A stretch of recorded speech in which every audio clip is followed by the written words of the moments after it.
can't see me anywhere outside. So she's freaking out, calls my dad, works for the city at the time.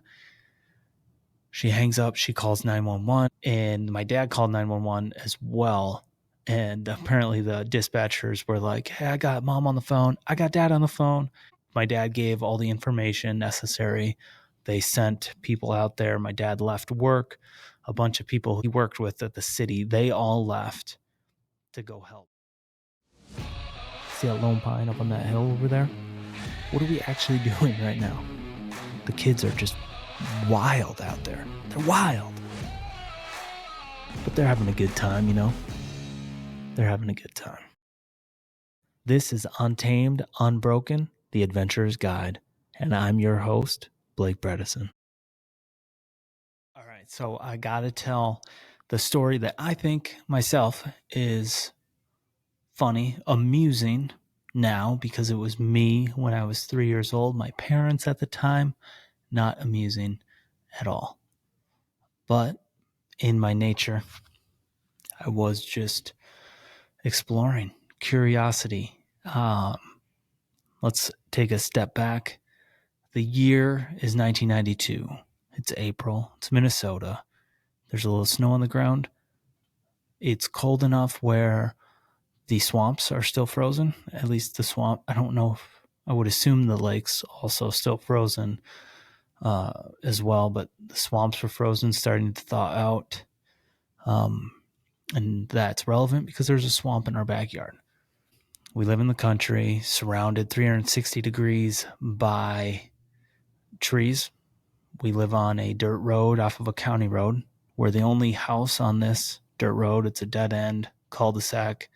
Eventually, another house was built, but at this time, it's just us. I'm 3.5. My sister is a couple months old. My older brother, he's in school. He's 3.5 years older than me. And I think it's the afternoon. The way I was told anyway, was that we were outside playing, and it was my mom. My dad's at work, so it was my mom, my sister, and me. And outside, my mom got distracted. Not distracted. She was taking care of my sister. She was taking care of her, doing something, looking away for not more than 30 seconds, dude. And little old me decided to walk around the house and walk down the driveway, walk down our dirt road, walk across the county road into the woods on the other side of the county road. Now, my mom just thought I was maybe went inside, or was maybe just playing in the backyard, or maybe went to the front yard or something like that. I don't know what she thought exactly. One day I will have to talk to her about that, how she felt during it. I have talked to my dad about it, but so she's looking everywhere, can't find me. She calls my dad, couldn't find me anywhere in the house, can't see me anywhere outside. So she's freaking out, calls my dad, works for the city at the time. She hangs up, she calls 911. She's frantic, I'm assuming here, mom, frantic. And my dad called 911 as well. And apparently the dispatchers were like, hey, I got mom on the phone. I got dad on the phone. And so that's kind of funny. My dad gave all the information necessary. They sent people out there. My dad left work. A bunch of people he worked, I think everybody maybe, that he worked with at the city, they all left to go help look too. And I'm not sure the exact timeline here of how things played out. My dad searched everywhere through the house. I think at that point, they called search and rescue. My dad immediately went to the backyard or maybe was looking around, did another search of the house, and he was looking in the backyard. He went to the swamp and was looking for tracks in the snow. He didn't see any of my tracks. He didn't see any breaks in the ice falling, to fall through into like a swampy area. It wasn't, I wouldn't have fallen through and gone under. Like, it wasn't that deep, but it was swampy, good, like, good place to check. Obviously, that place I went back to that swamp a lot growing up, walking around there, exploring, especially in the spring when there was a lot of water back there. I would go back with like some rain boots on and walk around and explore. I did that all the time. Now, I don't know that I did it at that age. I didn't remember that, but so he's looking there. And meanwhile, I'm just over across the road, the county road, hunting bears. We have a black lab at the time. She is with me. Shaylee is our black lab's name. So she's with me, never left my side the whole time. My parents always talk about that, how they were just amazed. Like, Shaylee never left your side. And he was like, when I whistle, that dog will come. And I was whistling and whistling and whistling, and the dog never came. So the dog never left my side. So little protector there, because all I had was a stick, and I was hunting bears at 3.5 on my own, apparently. But I remember a couple things. I remember just walking through the woods. I remember thinking to myself, when I go back, I'll look for the yellow bus that my brother is coming home on, and I'll walk with him back home. We'll be good. I think at that point I knew I was a little lost and didn't know quite which direction to go. I don't have a real clear memory on that part. I remember seeing a cow in a field, and then I remember talking to a woman. This lady talking to me, and apparently that's where she asks, "Hey, what are you doing, buddy?" And I replied, "Hunting for bears."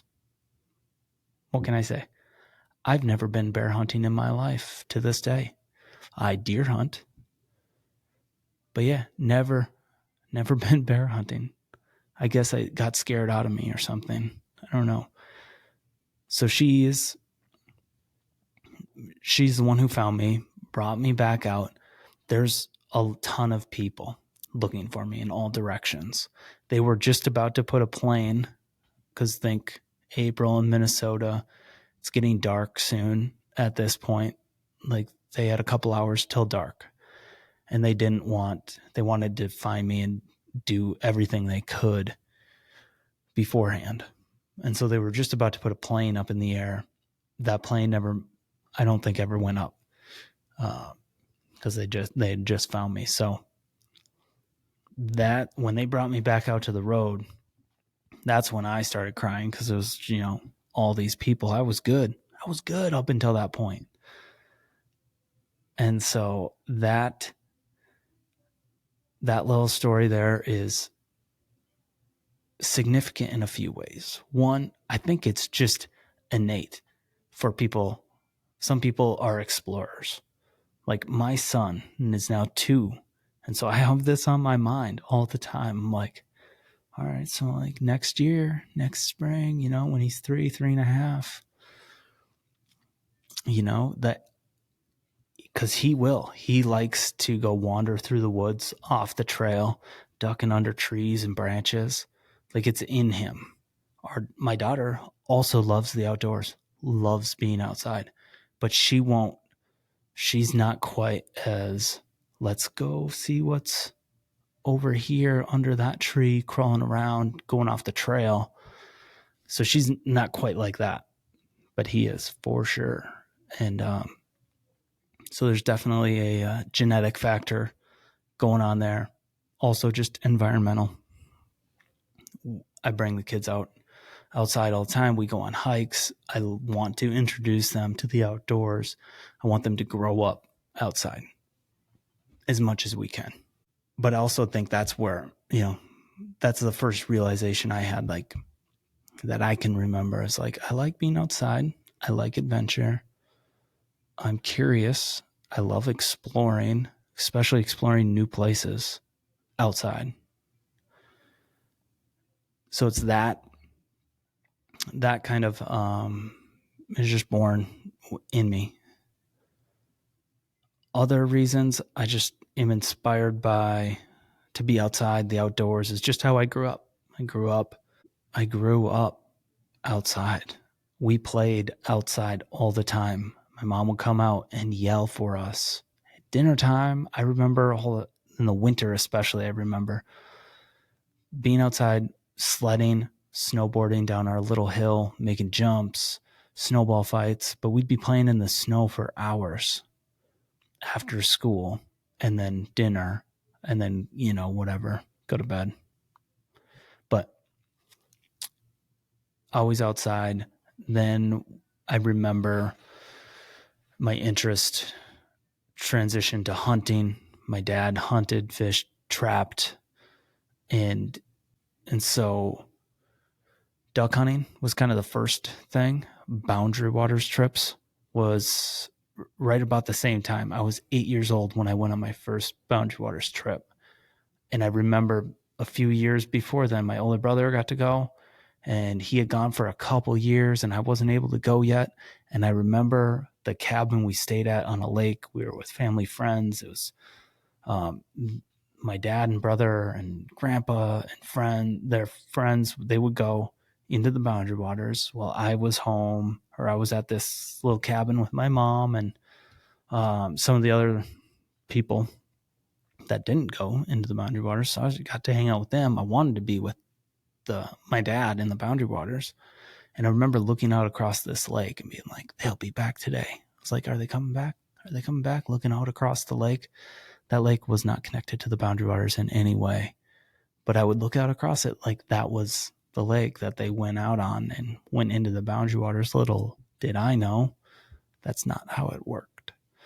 And so boundary waters at a young age. I remember going into duck blinds, like going duck hunting at a young age. I don't know exactly, 8, 9, 10 years old before I could actually hunt, but I would just sit there, drink hot chocolate, eat candy and sandwiches. Yeah. And do that for a couple hours, get a little cold. Then it was bow hunting, deer hunting started at 12, rifle hunting, just whitetail deer, bow hunting, and then camping. That and camping, inspiration for the outdoors. In fact, camping is probably my favorite thing right now to do with the family is camping. I love camping with them. We have a travel trailer. It's this old school 30-foot low to the ground travel trailer we pull, and got a bed up front. The little middle area is like the kitchen dinette area. We fold down that dining room table. We put the pack and play on there for Decker with this thing called the Slumber Pod, which is a blackout tent. And I highly recommend it if you have kids and you travel a lot, whether you are in a hotel or you're out camping or you're just visiting family somewhere and staying in a room. This little Slumber Pod blackout tent that just goes right over top of the pack and play is a game changer, 100% game changer. And so I highly recommend that. I'm not affiliated with them. Just look up Slumber Pod and you'll not be disappointed with that one. But yeah, camping, we went on a few camping trips this past year with the family, and that's one thing that I love. It's a little easier than tent camping. I've introduced my daughter, who's 5, I've introduced her to tent camping. She went her first trip when she was 3. We went on this one a few months ago. She was 4 at the time. She does great, but that's probably my favorite thing to do outside, or just even going on hikes with the kids. But that's kind of my inspiration for doing this podcast is I love the outdoors, and I want to introduce that to people, and people with little kids that are wondering, hey, could use a little guidance on some of these things, or people that are new to wilderness camping. haven't done it. I've been doing it for over 25 years, like canoe trips into the Boundary Waters. 25 years. I have 2 North Star canoes, amazing canoes. But you don't need to own a canoe to go into the Boundary Waters. You can rent. But introducing people to that and setting them up as like with some information, a little guide into how to start and do these trips, pick up tidbits, tips and tricks here and there, and just be a resource. So it's not just going to be me on this podcast. It's going to be guests. It'll be me, but experts in the world of camping, wilderness trips, a whole slew of topics, but it's going to be outdoor adventure related. Thank you for sticking around. If you've enjoyed the show, don't forget to subscribe, leave us a rating and review, even one word. It helps a ton. Sincerely appreciate you guys. Thank you all, and we'll see you on the next one. Stay wild. You've been listening to Untamed, Unbroken, a Lone Pine Adventures original podcast.